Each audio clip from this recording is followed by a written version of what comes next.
And one of those I read about was a young lady by the name of Rachel Scott. Rachel was a young lady who was a Christian, who, like any other teenager, struggled in her Christian life, but really wanted to be a Christian and do what was right for the Lord. And here's a quote by Rachel. "I have this theory that if one person could go out of their way and show compassion, it will start a chain reaction of the same. People will never know how far a little kindness will go." Those words were written in her journal, along with other things. And these words have had a lot of effect on a lot of people.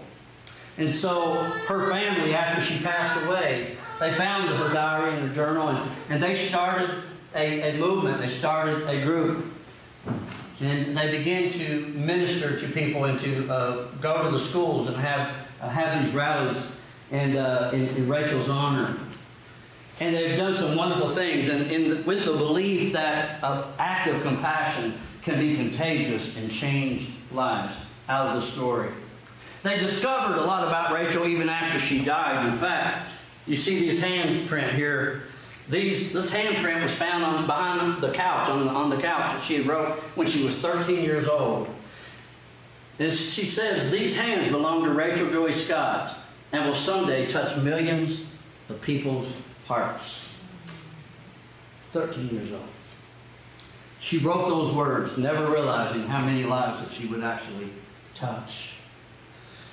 And she has, and even her brother has done that. There are many people that have been affected and helped. In fact, they said that there's been school shootings that have been prevented and suicides that have been prevented. When her father went to the U.S. Judicial Committee in Washington, D.C. and told the story, it became viral and went on all over the internet. And then he began getting speaking engagements, and the story, Rachel's story, has been told over and over again. These hands will touch millions of lives in people's hearts.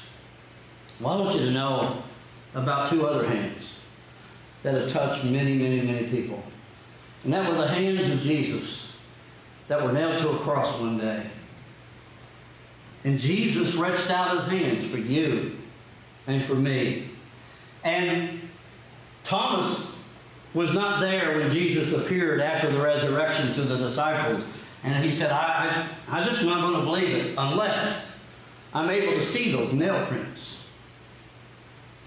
and touch them with my hands and put my hands into his hands and feel the prints on the side. I'm not going to believe it until I see it and feel it for myself. Thomas goes to Jesus, and Jesus says, "Thomas, see my nail prints? Put your fingers in there and feel that." And Thomas believed, and Jesus said, "Blessed are you because you see and believe, but blessed are they who have not seen and yet believe."